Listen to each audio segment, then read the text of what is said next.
पा रहे, मगर हिंदुस्तान मदद इस वजह से कर रहा है ताकि, क्योंकि वो ब्रेन गेम खेल रहा है, वो टर्की को अपने नीचे लगाना चाहता है, वो टर्की को अपने कब्जे में करना चाहता है, वो टर्की पे हुकूमत और एहसान करना चाहता है।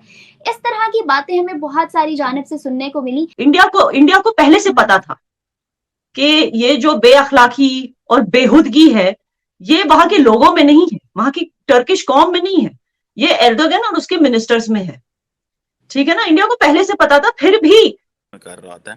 अब टर्की को ना बुलाना इज अनदर चैलेंज। वैसे टर्की उनका नेटो का पार्टनर है, ये भी अमेरिका का एक स्ट्रैटेजी है ना कि आप मुल्कों को दबा के हम अपना वजूद बरकरार नहीं रख सकते इस anti India anti Hindu hate के बगैर। तो इस आर्ग्यूमेंट को आप कैसे देखते हैं कि क्या एंटी हिंदुइज्म एंटी इंडियनिज्म जो है वो जरूरी है हमारे लिए? और ये जनाब वो कश्मीर कश्मीर कश्मीर कश्मीर, यार कश्मीर को आपने क्या बनाया? वो इंडस्ट्री बनाई हुआ है आपकी, इंडस्ट्री है आपकी, इसको छोड़ें आप यार। आप सब्सटेंशियल जो इश्यूज है उनके ऊपर आए, इंडिया के साथ तल्लकात बेहतर बनाए, तो कश्मीर का भी।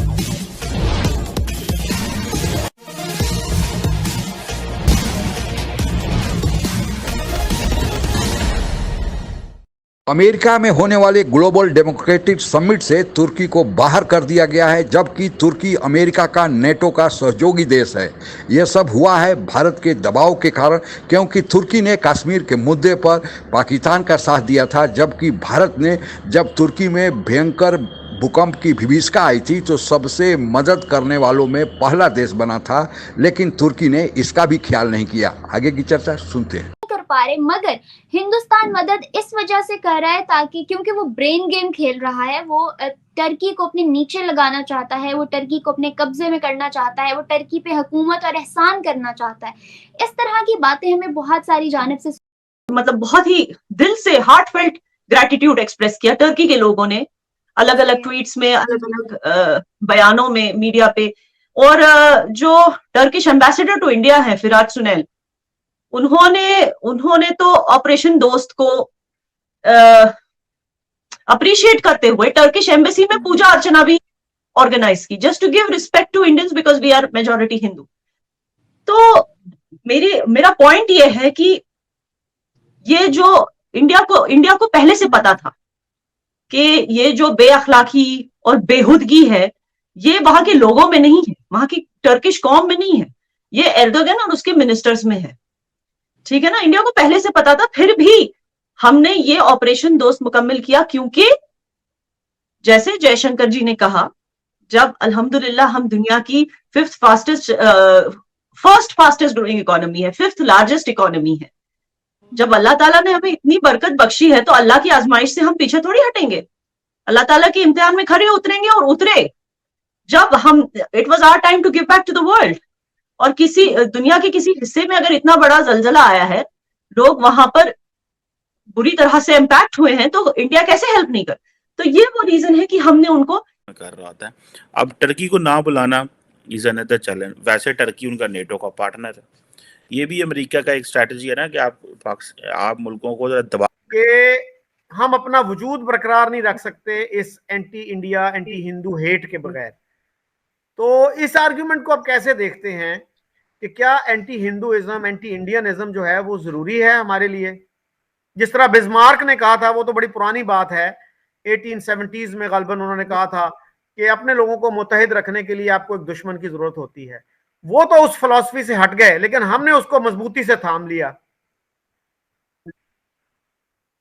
ऐसे ही है, ऐसे ही है। देखें, ये मुल्क की हिंदू दुश्मनी के ऊपर बना था और वही नरेटिव चल रहा है और वही मुक्तदर हलकों को सूट करता है कि एक थ्रेट परसेप्शन क्रिएट किए रखो, लोगों को डराते रहो और खाते रहो। दोस्ती करना, चाहे वो चाइना हो या टर्की, दोनों को बगैर पाकिस्तान के और कोई एलाइज ही नहीं है, कोई उनको सपोर्ट करता ही नहीं है। आप देखिए इंडिया में इतना, मतलब हमारी गवर्नमेंट को इतना अप्रूवल मिला है, 78% अप्रूवल रेटिंग है हमारी। ठीक है ना, दुनिया की ऑलमोस्ट हर कंट्री की पाकिस्तान के बगैर, इवन टर्की के साथ भी अच्छे रिलेशंस हैं, despite all these things, despite the fact कि वो बार बार कश्मीर का मुद्दा उठाते हैं, उसके बाद भी हमारे अच्छे रिलेशंस हैं, हमारे इतने एलाइज हैं। लेकिन पाकिस्तान की कौन एलाइज हैं? अगर आप देखो, कोई भी पाकिस्तान को ट्रस्ट नहीं करती, कोई भी मुल्क पाकिस्तान को ट्रस्ट नहीं करता। डिप्लोमेटिकली अगर आप देखें तो यू कैन अंडरस्टैंड, उसी से समझ में आता है कि पाकिस्तान क्यों इस तरह के मुल्कों के साथ दोस्ती करने में यकीन रखता है जिसके कोई और एलाय नहीं। मेरा सवाल भी यही था कि पाकिस्तान, जैसे आपने कहा चाइना का जिक्र किया, चाइना और टर्की को तो दोस्त मानता है, जबकि जुल्म तो वहां भी मुसलमानों पे हो रहा है, उनको दोस्त मानता है, तो फिर हिंदुस्तान के साथ इख्तिलाफ किस नाम का? वहां के कश्मीर को लेके मुद्दा क्यों बनाया हुआ है? देखिए, मुझे लगता है कि मुद्दा इसलिए बनाया गया बिकॉज एक तो आर्मी को जो है, पाकिस्तान आर्मी को अपनी सुपीरियोरिटी कायम करनी है लोगों के बीच, क्योंकि जाहिर सी बात है कि पाकिस्तान में एंटरप्राइजेस हो, बिजनेसेस हो या पॉलिटिक्स हो, हर एक चीज जो है वो मिलिट्री ही कंट्रोल करती है। It is a military state in disguise of a democracy. तो जाहिर सी बात है कि वो अपनी सुपीरियोरिटी कैसे दिखाएंगे?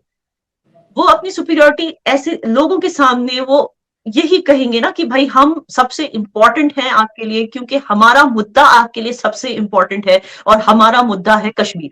क्योंकि आर्मी का और मुद्दा क्या, क्योंकि लोग कहेंगे ना कि आर्मी की इतनी दखल अंदाजी हम क्यों सह रहे हैं, फिर अगर उन्होंने कश्मीर का मुद्दा नहीं उठाया तो पाकिस्तान।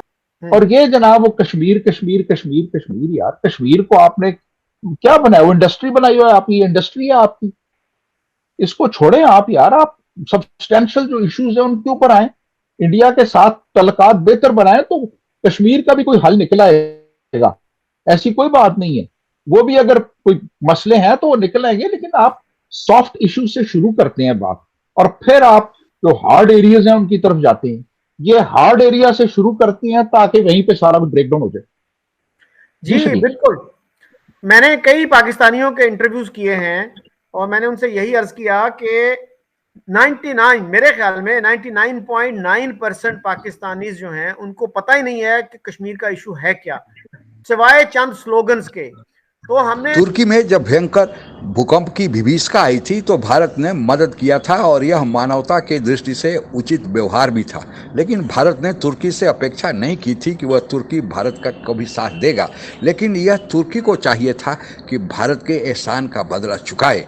तुर्की जनता या फिर तुर्की के जो राजदूत भारत में थे उन्होंने तो बाकायदा तुर्की दूतावास में हिंदू रीति रिवाज से पूजा करके यह जताया था कि तुर्की भारत के पीछे खड़ा रहेगा, कम से कम तुर्की के लिए भारत ने जो किया है उसका बदला तो देगा। लेकिन तुर्की एहसान फरामोश निकला और जब यूनाइटेड नेशन में कश्मीर का मुद्दा आया तो फिर कश्मीर के मुद्दे पर तुर्की ने पाकिस्तान का साथ दिया। कुत्ते की दुम टेढ़ी ही रहती है, तुर्की और पाकिस्तान के साथ ऐसा ही है।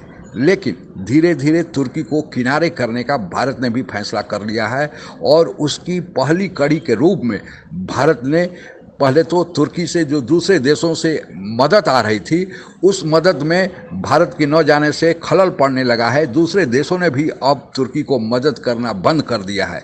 इसके अलावे भी तुर्की जो डेमोक्रेटिक ग्लोबल समिट होने जा रहा है, पहले के समिट में तुर्की उसका सदस्य देश था, क्योंकि ये समिट अमेरिका के नेतृत्व में होता है और अमेरिका का तुर्की नेटो का सदस्य देश है। इस समिट में भाग लेने से उन देशों को यह बताया जाता है कि वह एक डेमोक्रेटिक देश है और फिर अंतर्राष्ट्रीय जितनी भी वित्तीय संस्थाएं हैं वे मदद करती हैं तुर्की को। अभी अंतर्राष्ट्रीय वित्तीय संस्थाएं चाहे IMF हो, वर्ल्ड बैंक हो, ADB हो, इनसे मदद की सख्त ज़रूरत है और इस डेमोक्रेटिक संस्था में या इस मीटिंग में नहीं शामिल होने से वे संस्थाएं मदद करने से हिचकेंगी और तुर्की को भारत ने अमेरिका पर दबाव डालकर यह बता दिया है कि भारत से पंगा लेना तुर्की को कितना भारी पड़ सकता है। तुर्की की औकात नहीं कि वह भारत के सामने अब टिक पाए। आज के लिए बस इतना ही। जय हिंद। आप अगर हमसे जुड़ा रहना चाहते हैं तो कृपया मेरे चैनल को सब्सक्राइब करें तथा बेल आइकन भी दबा दें ताकि नई वीडियो की जानकारी तुरंत आप तक पहुंच जाए। धन्यवाद। जय हिंद।